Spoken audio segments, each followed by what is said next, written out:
Já o Peer Instruction, ele faz uma atividade que ela é muito bacana para ser utilizada nas aulas teóricas. Então você consegue modificar a sua aula teórica, dividindo ela em etapas, a gente vai explicar isso agora, e você vai dar momentos para os seus estudantes fazerem respostas a perguntas. Uma coisa que ajuda é você usar também os conceitos de Just-in-Time Teaching. E tem uma série de artigos que demonstram que ao usar os dois métodos juntos, a gente tem uma melhoria na aprendizagem, né? Então, o ideal seria usar os dois, né? Lembrando que a minha formação inicial, né, é como médica, então um tratamento vai potencializar o outro, tá?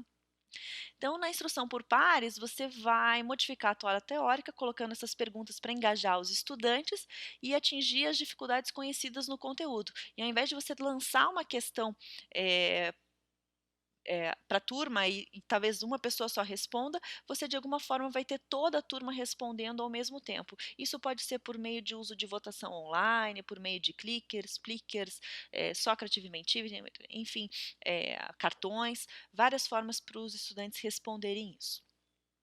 Então, o peer normalmente começa com uma sala de aula invertida, então você dá algum material antes para o estudante se preparar. Aí você faz uma breve exposição, né, isso deveria ficar ali entre 5 e 10 minutos. Depois você vai dar uma pergunta com um tempo curto para uma resposta individual, de 1 a 2 minutos. Se vocês conseguirem formular uma resposta para 30 segundos, melhor ainda, né? Mas a gente pensar nesse tempo curto. Aí você vai fazer uma análise das respostas, então se menos de 30% da turma acertou, não adianta você colocar os estudantes para discutir, você vai ter que explicar, daí você tem que estar preparado já na sua aula para poder reapresentar o assunto de uma forma diferente por meio de um vídeo ou por meio eh, de uma análise de uma situação, enfim, de algo que você já deixou preparado. E aí sim você vai novamente dar essa pergunta para os estudantes para ver se você consegue alcançar essa porcentagem de 30% a 70%.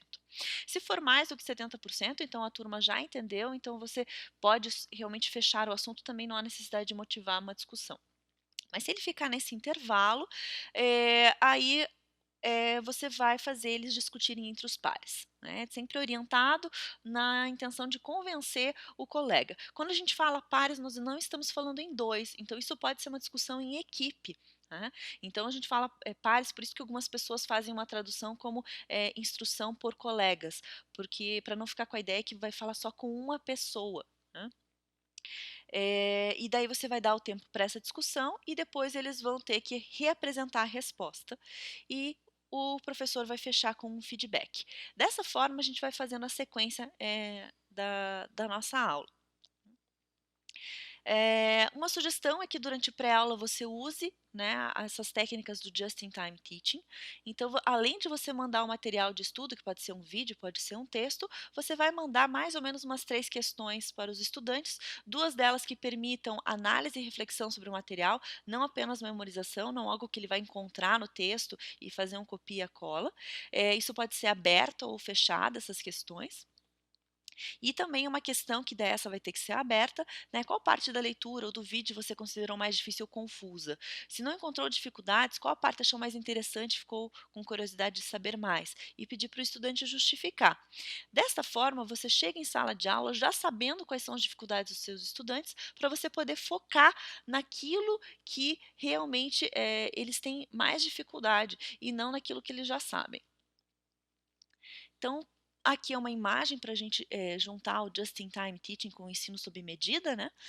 Eh, ou, e aliar isso ao Peer Instruction, que pode ser traduzido também como instrução por colegas. Então, eu coloco essa imagem de professor e estudante juntos.